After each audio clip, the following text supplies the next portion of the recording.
வசிஷ்ட மகா கணபதியே நமக. வணக்கம். எஸ்கே ஜோதிடத்தின் வாயிலாக உங்களை சந்திப்பதில் பெருமகிழ்ச்சி அடைகின்றேன்.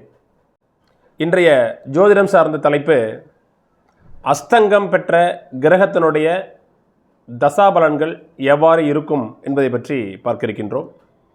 அதற்கு முன்னாடி நான் எப்போதும் சொல்கிறது போல் என்னுடைய சேனலை நீங்கள் இன்னும் சப்ஸ்கிரைப் செய்யலைன்னு சொன்னால் மறக்காமல் சப்ஸ்கிரைப் பண்ணுங்கள். பெல் பட்டனை மறக்காமல் ப்ரெஸ் பண்ணுங்கள், லைக் பண்ணுங்கள், உங்களுடைய உறவுகளுக்கும் நண்பர்களுக்கும் ஷேர் பண்ணுங்கள். இதுபோன்று செய்வதன் மூலமாக என்னுடைய வீடியோ பதிவானது உங்களை வந்தடையும்.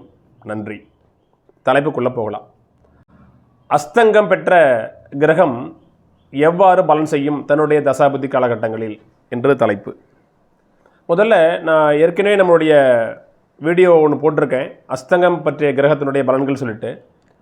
அஸ்தங்கம் அஸ்தங்கதம் அப்படின்னாலே நம்ம நார்மலாக சொல்லுவோம் இல்லையா, அஸ்தமனம் ஆயிடுச்சு, மறைஞ்சு போச்சு அப்படி சொல்லுவோம் இல்லையா. அந்த மாதிரி மிகப்பெரிய ஒளி மூலம், இந்த உலகத்திற்கே மிகப்பெரிய ஒரு ஒளி மூலம் அப்படின்னு சொன்னால் நமக்கு தெரியும், அது சூரிய பகவான் தான். மற்ற எல்லா கிரகங்களையும் இயக்குவதும், இந்த உலகத்தினுடைய ஒவ்வொரு உயிரினங்களுக்கும் தேவையான ஆற்றலை அளிப்பதும் மிகப்பெரிய ஒரு ஆர்ஜின், ஒரு ஒளி மூலம் எதுனா அது சன் தான், சூரியன் தான். இப்போது இந்த சூரியன் ஒரு பவர்ஃபுல் பிளானட் இல்லையா, நமக்கு தெரியும். ஒரு பெரிய ஒரு 1000 வாட்ஸ் பல்பு மாதிரி மிகப்பெரிய ஒரு ஒளி. அதற்கு முன்னாடி எந்த ஒரு கிரகம் மிக நெருங்கி போனாலும் அந்த கிரகம் தன்னுடைய ஒளியை இழந்துடும், ஒளி அமிழ்ந்து போய்விடும் அப்படின்னு அர்த்தம். சரிங்களா? ஒரு 1000 வாட்ஸ் பல்புக்கு முன்னாடி ஒரு சாதாரண ஒரு குண்டு பல்பு எரியுது. குண்டு பல்பு எரிஞ்சிட்டு தான் இருக்கும். ஆனால் நமக்கு எது தெரியும்? 1000 வாட்ஸ் பல்பினுடைய பவர் தான் வெளியில் தெரியும் ஒழிய குண்டு பல்பு அவருக்கு தெரியாது. அந்த மாதிரி தான். அப்போது சூரியன் எல்லா கிரகங்களையும் அஸ்தங்கம் செய்யும். ஒரு குறிப்பிட்ட பாகைக்குள் சூரியனை அந்த கிரகங்கள் நெருங்கும் பொழுது. இப்போது இதுக்கு சில விதிவிலக்குகள் உண்டு. சூரியன் சந்திரனோட மிக நெருங்கி போகுதுன்னு வச்சிங்களேன், அதை நம்ம அஸ்தங்க தோஷம் அப்படின்னு நம்ம சொல்ல முடியாது. சூரியன் சந்திரன் இணைகின்ற அந்த ஒரு 5 டிகிரி 7 டிகிரி 8 டிகிரி இந்த அமைப்பை நம்ம அமாவாசை அப்படின்னு சொல்கிறோம். சூரியனும் சந்திரனும் இணைந்து ஒரு குறிப்பிட்ட பாகையில் மிக நெருங்கி இருக்கும் பொழுது அதை நாம் அமாவாசை அப்படின்னு சொல்கிறோம். சரிங்களா? வளர்பிறையினுடைய அதாவது தேய்பிரையினுடைய தேய்பிரையுடைய முழு தேய்பிரை தான் அமாவாசை. முழு தேய்பிரை அமாவாசை. அமாவாசைக்கு அடுத்த நாள் தான் நமக்கு வளர்பிறை அப்படின்னு நம்ம ஆரம்பிக்கிறோம். அப்போது சூரியனும் சந்திரனும் இணைவது நம்ம அஸ்தங்கம் அப்படின்னு சொல்லாமல் அதுக்கு பதிலாக மாற்றுக்கிறதுக்காக நம்ம அமாவாசை யோகம் அப்படின்னு நம்ம சொல்கிறோம். அதே மாதிரி விதிவிலக்கா ராகு கேது என்கின்ற நிழல் கிரகங்கள் இருக்கின்றன. சரிங்களா? மிகப்பெரிய ஒரு பாவ கிரகங்கள் அப்படின்னு சொல்லலாம் ஜோதிடத்தில்.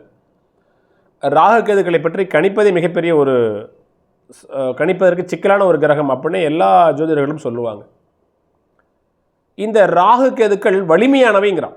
பாவகிரகங்களுடைய பட்டியலில் நவகிரகங்களுடைய எல்லா கிரகங்களையும் விட வலிமையானவை அப்படின்னா இந்த பாம்புகள் தான், ராகு கேதுக்கள் தான். இவை பருப்பொருள் அற்றவை அப்படின்னு அர்த்தம். தனக்குன்னு ஒரு இடம் கிடையாது. அந்த மாதிரி மற்ற கிரகங்கள் ஏதோ இடம் இருக்குது, பட் இதுக்குன்னு இடம் கிடையாது. அவ்வளோ பெரிய எல்லா கிரகங்களையும் அஸ்தங்கம் செய்கின்ற இந்த சூரிய பகவான் ராகு கேதுவுக்கால் பீடிக்கப்படுவார். ராகுவாலும் கேதுவாலும் இந்த சூரியன் பீடிக்கப்பட்டு கிரகணம் அடைவார். ராகு சூரியன் இணைவு நம்ம சூரிய கிரகணம் அப்படின்னு சொல்கிறோம். சந்திரன் ராகு இணைவு சந்திர கிரகணம் அப்படின்னு சொல்கிறோம்.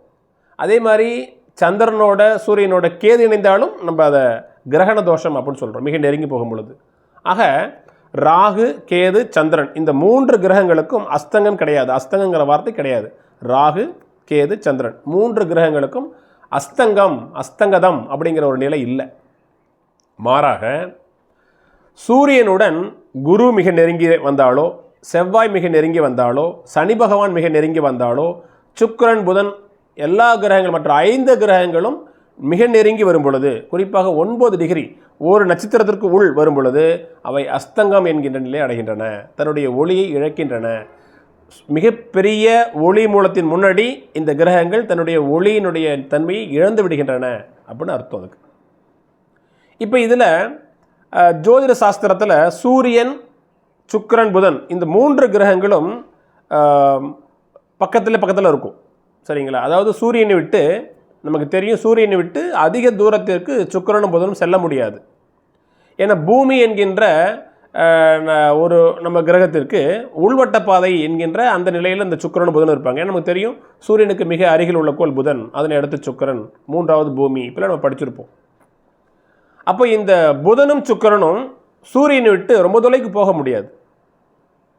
அடிக்கடி அஸ்தங்கமாகவும் அடிக்கடி வக்கரமாகவும் இந்த மாதிரி நிலையில் ஆகிட்டு இருக்கும். இருந்தாலும் நம்ம சுக்கிரனுடைய அஸ்தங்கம் நம்ம கணக்கில் எடுத்துக்கணும், புதனுடைய அஸ்தங்கத்தையும் நம்ம கணக்கில் எடுத்துக்கணும். ஆக சூரியனுடன் ஒரே நட்சத்திர பாதத்தில் வரும்பொழுது இந்த புதன் சுக்கிரனும் அதங்க அஸ்தங்கம் அடையும். சில நேரங்களில் பார்த்தீங்கன்னா சூரியனும் சுக்கிரனும் ஒரே டிகிரியில் இருப்பாங்க. ஒரே டிகிரி. சூரியன் 27 டிகிரியில் இருக்குன்னு சொன்னால் சுக்கிரனும் 27 டிகிரிலே இருக்கும். 27.5 அந்த டிகிரியில் இருக்கும் ஒரு ராசி கட்டத்தில். சரிங்களா? சூரியன் 15 டிகிரியில் இருக்குன்னு சொன்னால் சுக்கிரன் 16-17 டிகிரியில் இருக்கும். அப்போ 1 டிகிரி 2 டிகிரி 3 டிகிரிக்குள்ள சூரியனிடம் மிக நெருங்கி அந்த சுக்கிர பகவான் வரும்பொழுது சுக்கிரன் அஸ்தங்கம் என்கிற நிலை அடைகிறார். அதுபோல தான் புதனும். சரிங்களா? அதே மாதிரி குரு, செவ்வாய், சனி போன்ற கிரகங்களும் 9 டிகிரிக்கு உள்ள வரும்பொழுது அவை நிச்சயமாக அஸ்தங்க தோஷத்தை அடைகின்றன. எல்லாம் சொல்லுவாங்க, ஒரு கணக்கு இருக்குது. இப்போ சூரியனுக்கு அருகில் ஒரு 17 டிகிரி வரும்பொழுது செவ்வாய் அஸ்தங்க தோஷத்தை அடையும், 15 டிகிரி வரும்பொழுது குரு பகவான் அஸ்தங்க தோஷத்தை அடைவார், இப்படி சொல்லிகிட்டு இருப்பாங்க. நான் என்ன சொல்கிறேன்னு சொன்னால், என்னுடைய அனுபவத்தில் ஒரே நட்சத்திர பாதத்துக்குள்ளே வரும்பொழுது அவை முழுமையான அஸ்தங்க நிலையை அடைகின்றன. சூரியன், குரு ஒரே நட்சத்திரத்தில் இருக்கிறாங்க, ஒரே நட்சத்திர பாதம் அல்லது ஒரே நட்சத்திரம் வரும்பொழுது நிச்சயமாக குரு தன்னுடைய இயல்பை இழக்கின்றார், கணக்கில் எடுத்துக்குங்க. அதே மாதிரி சனி பகவான், சூரியன் சனி இணைவு. சூரியன் மிகப்பெரிய ஒளி மூலம், சனி ஒரு இருட்டு. ஆக சனி மிக நெருங்கி போகும் பொழுது சனியும் அஸ்தங்கம் அடைகிறார். சனி போன்ற கிரகங்களை சூரியன் அஸ்தங்கம் செய்வதன் மூலமாக சூரியனும் பாதிக்கப்படுவார். அது தனி சாப்டர். அது ஆக அஸ்தங்கம் என்பது நல்லா ஞாபகம் வச்சுக்கணும்.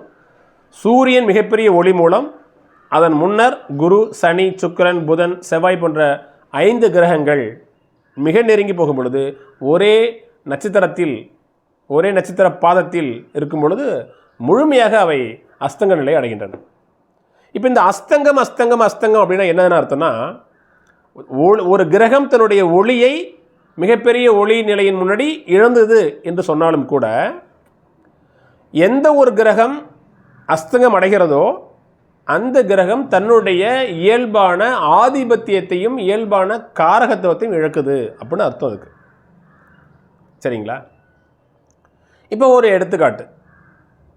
இப்போ மேஷ லக்னத்துக்கு அதிபதி செவ்வாய். இந்த செவ்வாய் சூரியனுடைய இணையுது. சூரியன் யார்? லக்ன சுபர், லக்னத்திற்கு திரிகோணாதிபதி, 5ஆம் பாவாதிபதி.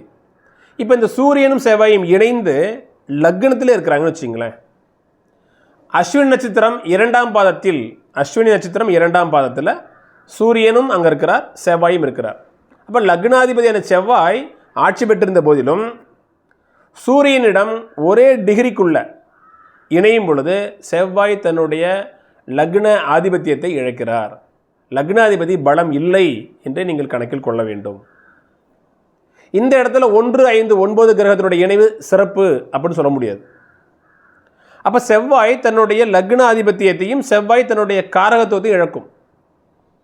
சரிங்களா? செவ்வாய் லக்னாதிபதி. பொதுவாக ஒவ்வொரு ஜாதகத்திலையும் லக்னாதிபதி தான் அந்த ஜாதகருடைய பெயர், புகழ், கௌரவம், அந்தஸ்துக்கு மிக முக்கியமான ஒரு காரணம். ஆயுளுக்கு சொந்தக்காரனும் லக்னாதிபதி குறிக்கும்.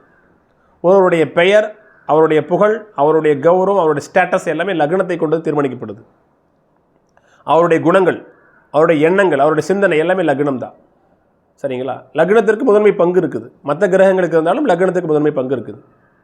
அப்போ லக்னாதிபதி அஸ்தங்கம் அடையும் பொழுது ஆதிபத்தியத்தை இழக்கும். அப்படிங்கிற அடிப்படையில் செவ்வாய் தன்னுடைய ஆதிபத்தியத்தை சூரியனிடம் இழக்கும். செவ்வாயோடைய காரகத்துவம், உயிர்காரகத்துவம் சகோதரன். சரிங்களா? ஜடக்காரத்துவம் பூமி, நிலபலம் எல்லாமே சொல்லலாம். சொல்லிக்கிட்டே நிறையா இருக்குன்னு வச்சுங்களேன். சூரியனோட செவ்வாயோடைய காரகத்துவங்கள் நூற்றுக்கணக்கான காரகத்துவங்கள் இருக்குது. நம்ம டாபிக் விட்டுன்னு வெளில போக வேண்டாம். அப்போது அஸ்தங்கமான கிரகம் செவ்வாய் தன்னுடைய பலன்களை எவ்வாறு செய்யும் அப்படின்னு சொன்னால், எந்த ஒரு கிரகம், இதான் மிக முக்கியமான பாயிண்ட், எந்த ஒரு கிரகம் சூரியனுடன் மிக நெருங்கி போய் அஸ்தங்கம் அடையுதோ, அஸ்தங்கம் அடைந்த கிரகத்தினுடைய பலன்களை சூரியன் தன்னுடைய தசாபதியில் செய்யும். இதுதான் மிக முக்கியமான விஷயம். சரிங்களா? இப்போ மேஷ லக்னம், சூரியன் செவ்வாய் இணைவு, செவ்வாய் அஸ்தங்கம். அப்போ செவ்வாய் தன்னுடைய ஆதிபத்தியத்தையும் காரகத்துவத்தையும் சூரியனிடம் இழந்து விட்டது அப்படின்னு அர்த்தம். அப்போது அந்த ஜாதகருக்கு சூரிய திசை வரும்பொழுது சூரிய திசையில் சூரியன் செவ்வாயுடைய பலன்களை கொடுப்பார், செவ்வாயுடைய ஆதிபத்தியத்தையும் செவ்வாயுடைய காரகத்துவத்தையும் கொடுப்பார். எந்த ஒரு கிரகத்தை அஸ்தங்கம் செய்தாலும் அஸ்தங்கம் பெற்ற கிரகத்தினுடைய பண்புகளை சூரியன் தன்னுடைய தசாபதி காலகட்டங்களில் நல்லா செய்வார். இப்போ மேஷ லக்னம், சூரியனும் செவ்வாயும் லக்னத்தில் இருக்கிறாங்க. 7ஆம் வீட்டில் துளாராசியில் இருந்து குரு பகவான் லக்னத்தை பார்க்கிறார் என்றால் அங்கே அந்த அஸ்தங்க தோஷம் நிவர்த்தி அடையும். இது ஒரு மிக முக்கியமான விஷயம். சூரியன் செவ்வாய் இணைவு மேஷத்தில் இருக்குது, லக்னாதிபதி ஆட்சி தான், 5ஆம் பாவ இணைவு சிறப்பு தான், சூரியனும் செவ்வாய் இணைவது நல்லது தான். ஆனால் அஸ்தங்கம் அடையக்கூடாது. அஸ்தங்கம் பெற்று 7ஆம் வீட்டில் துலாத்தில் இருந்து குரு பகவான் லக்னத்தை பார்க்கும் பொழுது அங்கே செவ்வாய் தன்னுடைய அஸ்தங்க தோஷத்தை மீண்டும் பெறுவார், அஸ்தங்கம் அடைய மாட்டார், அஸ்தங்க தோஷத்திலிருந்து விடுபடுவார். அப்போ சூரியனும் செவ்வாய் இயல்பாக இருக்கும். ஆனால் குரு வக்ரமாயிடும். சூரியனுக்கு 7ஆம் இடத்தில் குரு வக்ரம் அடையும் பொழுது குரு தன்னுடைய காரகத்துவத்தை இழப்பார். சரிங்களா? ஸோ அந்த மாதிரி சொல்லிகிட்டே இருக்கலாம். அது இன்னொரு எடுத்துக்காட்டு. இப்போ கடக லக்னம், கடக லக்னத்திற்கு 7ஆம் பாவாதிபதி யார்? சனி. சரிங்களா? அதே மாதிரி 8 கூடையவனும் சனி. இப்போ அந்த 7, 8, 2 ஆதிபத்தியத்துக்கும் சொந்தக்காரர் யாருன்னு சனி. இது துலாத்தில் உச்சமடைகிறார். துலாத்தில் உச்சம் பெற்று துலாத்திலேயே சூரியனுடைய இணைகிறார் வச்சுக்கோங்க. அப்போ துலாத்தில் சூரியன் நீசம்தான், பட் இருந்தாலும் சூரியனுடன் மிக நெருங்கி சனி இருக்கும் பொழுது உச்ச சனியையும் சூரியன் அஸ்தங்கம் செய்வார். சரிங்களா? கடக லக்னம், 7 மற்றும் 8ஆம் பாவாதிபதி சனி துலாத்தில் உச்சமடைகிறார். சரிங்களா? சப்தமாதி அட்டமாதிபதி ரெண்டுமே சனி தான் உச்சமடைகிறார். உச்சம் பெற்றாலும் நீசம் பெற்ற சூரியன் அங்கே துலாத்தில் இருக்கும் பொழுது சூரியனுடன் சனி மிக நெருங்கி ஒரே டிகிரியில் இருக்கும் பொழுது அங்கே பார்த்தீங்கன்னு சொன்னால் சித்திரை, சுவாதி, விசாகம் என்கின்ற நட்சத்திரங்கள் இருக்கும். அப்போ எந்த நட்சத்திரத்தில் இருந்தாலும் சித்திரையினுடைய 3, 4 பாதங்கள், சுவாதி நட்சத்திரத்தினுடைய 4 பாதங்கள், விசாக நட்சத்திரனுடைய 3/4 பாகங்கள் அங்கே இருக்கும், 3 பாகங்கள் அங்கே இருக்கும். அப்போது இந்த நட்சத்திரத்தில் ஏதேனும் ஒரு நட்சத்திரத்தில் ஒரே நட்சத்திர பாதத்தில் சூரியனும் சனியும் இணையும் பொழுது சனி கண்டிப்பாக அஸ்தங்கத்தை அடைகிறார். சரிங்களா? அப்போ இந்த நேரத்தில் ப்ரிடிக்ஷன் எப்படி சொல்லணும் அப்படின்னு சொன்னால், சனி திசை வந்துச்சுன்னா நிச்சயமாக நல்லது பண்ணாது. ஏன்னா 7ஆம் இடத்து ஆதிபத்தியத்தையும் சனி தான் செய்யணும். சரிங்களா? 8ஆம் இடத்து ஆதிபத்தியத்தையும் சனி தான் செய்யணும். அப்படிங்கிற அடிப்படையில் இந்த இடத்துல சனி திசை வரும் பொழுது சனி கடகலக்கணத்துக்கு அசுபராக இருந்தாலும் கூட இந்த இடத்துல திருமண வாக்கியத்தை கொஞ்சம் தள்ளி போகும் ஒழிய, திருமண காலகட்டங்கள் திருமண சம்பந்த தடைகள் வரும் ஒழிய திருமணத்துக்கு அப்புறம் வாழ்க்கை நல்லாயிருக்கும். ஏன்னா கடகலக்கணத்துக்கு சனி அசுபர். அவர் அஸ்தங்கம் அடைவது ஒரு வகையில் நல்லது. ஆனால் அஸ்தங்கம் அடைவதனால் திருமணம் காலதாமதமாகும், ஆனால் திருமணத்துக்கு அப்புறம் நல்லா இருக்கும். ஆனால் இந்த நேரத்தில் சூரிய திசை வருதுன்னு வச்சிங்களேன், அதுதான் தப்பு. ஏன்னா அஸ்தங்கம் பெற்ற கிரகமான சனியினுடைய பண்புகளை சூரியன் தன்னுடைய தசாபதியில் செய்யும். அப்போது சூரியன் சனி இணைவு, சனி அஸ்தங்கம் அடையும் பொழுது கடகலக்கணத்திற்கு சூரிய தசை வராமல் தான் நல்லது. நம்ம என்ன நினைப்போம், கடகலக்கணத்திற்கு தனாதிபதி சூரியன், அவர் 4ஆம் இடத்துல இருக்கிறார், அப்போது சூரிய திசை நல்லா தான் இருக்கும், லக்ன சுபர் சூரியன் அப்படின்னு நினைப்போம். ஆனால் சூரியன் அங்கே சனியினால் டிஸ்டர்ப் ஆகியிருக்கிறார். சனியை அஸ்தங்கம் செய்து சனியினுடைய பலன்களை முழுக்க சூரியன் செய்வார். அப்போ சூரிய திசையில் ஜாதகருக்கு கடுமையான கெடுபலன்கள் வந்துவிடும். ஒரு ஜாதகத்தை பார்த்தோன்னையே 2 கிரகங்கள் இணைந்திருக்குது, சூரியனுடைய எத்தனை கிரகங்கள் சேர்ந்தாலும் அஸ்தங்கம் அடையும். ஒரே ராசி கட்டம்.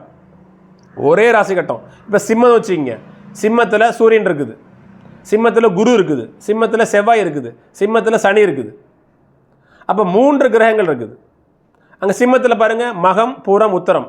மகம் 4 பாதங்கள், பூரம் 4 பாதங்கள், உத்தரத்தினுடைய முதல் ஒரு பகுதி ஒரு பாதமுங்க. அப்போ 2.25 நட்சத்திரம் அங்கே இருக்குது. இப்போ இதில் பூர நட்சத்திரம் 1ஆம் பாதத்தில் சூரியன், பூர நட்சத்திரம் 2ஆம் பாதத்தில் குரு, அதே 1ஆம் பாதத்தில் சனி, இப்படி செவ்வாய், எல்லாமே ஒரே நட்சத்திரத்தில் 1-2 பாதத்துக்குள்ள, குறிப்பாக 9 டிகிரிக்குள்ள இந்த கிரகங்கள் இருக்கும் பொழுது எத்தனை கிரகங்கள் சூரியனுக்கு முன்னாடி போய் நின்னாலும் கூட அத்தனை கிரகங்களும் தன்னுடைய ஒளியை இழக்கும், தன்னுடைய ஆதிபத்தியத்தையும் தன்னுடைய காரகத்துவத்தையும் சூரியனிடம் இழக்கும். டாபிக் என்ன? அஸ்தங்கமடைந்த கிரகங்கள் தசாபுத்தி. அப்போ எந்தெந்த கிரகங்களை இந்த சூரியன் அஸ்தங்கம் செய்யுதோ அத்தனை கிரகத்தினுடைய ஆதிபத்தியத்தையும் காரகத்துவத்தையும் சூரியன் தன்னுடைய தசாபுத்திகளில் செய்யும். சப்போஸ் சூரிய தசை வரல அப்படின்னு சொன்னால் அது தான் அந்த ஜாதகருக்கு கொஞ்சம் டேஞ்சரஸ்.